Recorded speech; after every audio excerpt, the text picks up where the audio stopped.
afternoon, everyone, and welcome to another Daily Dump. Now, recently a Freedom of Information Act was requested by the police of London to supply us with how many motorbikes and mopeds had been stolen within the last year. Now remember, this is motorbike and mopeds, it doesn't break down, and the list is broken down into boroughs, stroke council, whatever you want to call it.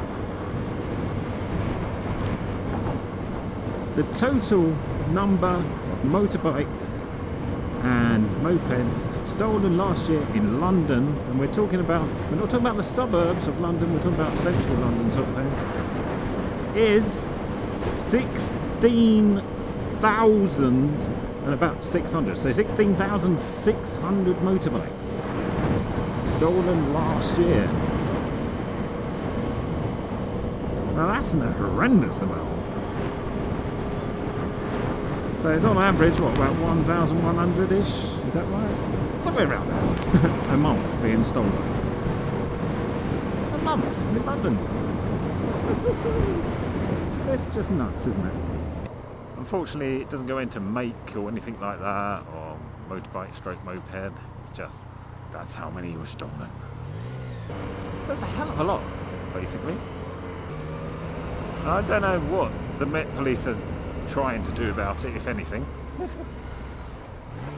There was an article in the Metro newspaper a few days ago about the crime wave. And they were like, well, there's not much we can actually do. And everybody's writing in the next day going, what do you mean? You know, people are being robbed in the streets by gangs on mopeds.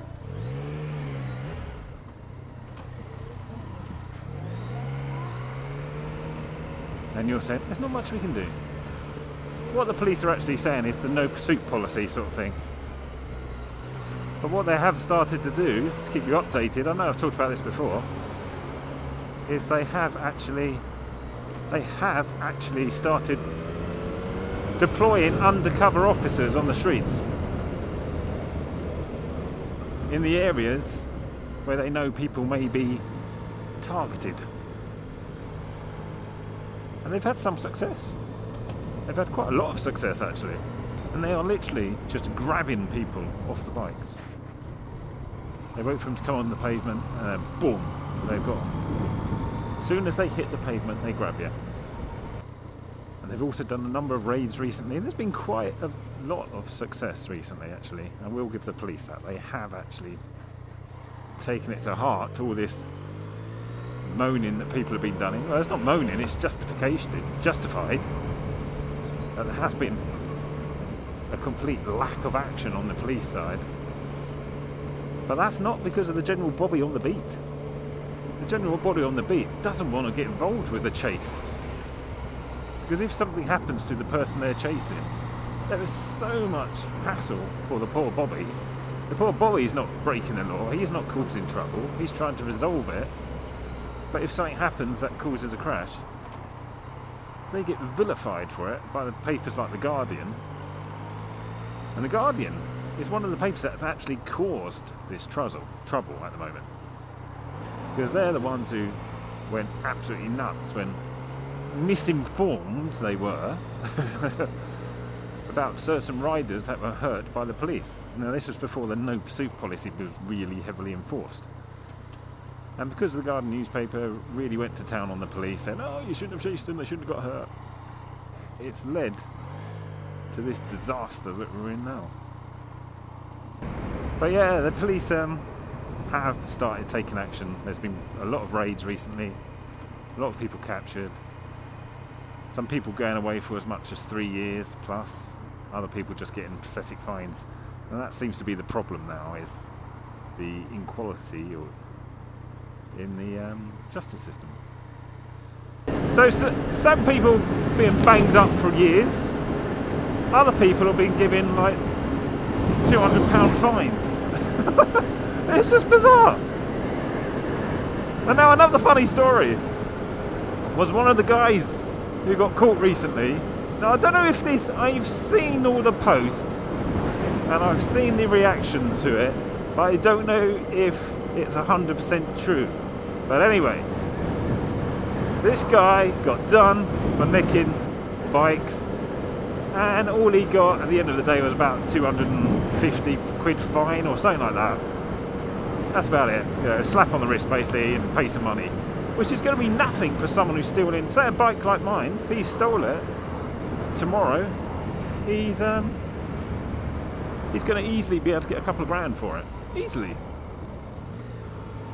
And so, £250 fine. It's just laughable. It's just like he's just laughing his head. And this guy posted this letter on the net.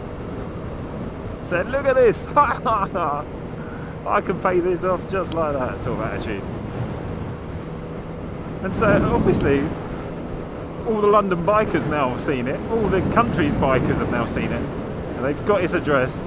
They've been requesting multiple takeaways, pizzas, and all that lot to go to his address. Someone's even ordered a load of skips. All sorts of stuff has been ordered for him. And like I say, I don't know if it's true or not. I hope it is, because it's so funny. Is that if the pleb did actually put his real address on there, because I've seen the letter, there is an address on there, but it might be photoshopped, you know. And all this information has been leaked onto the net. And people are just, oh my word, are they ordering stuff and sending stuff? You can even get like shit in a box sent to people.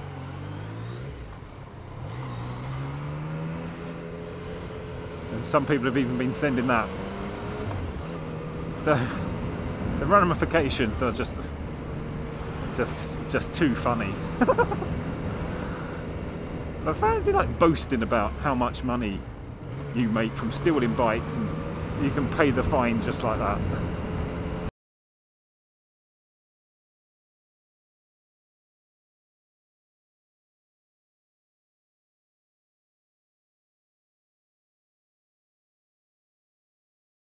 What if I grow stronger?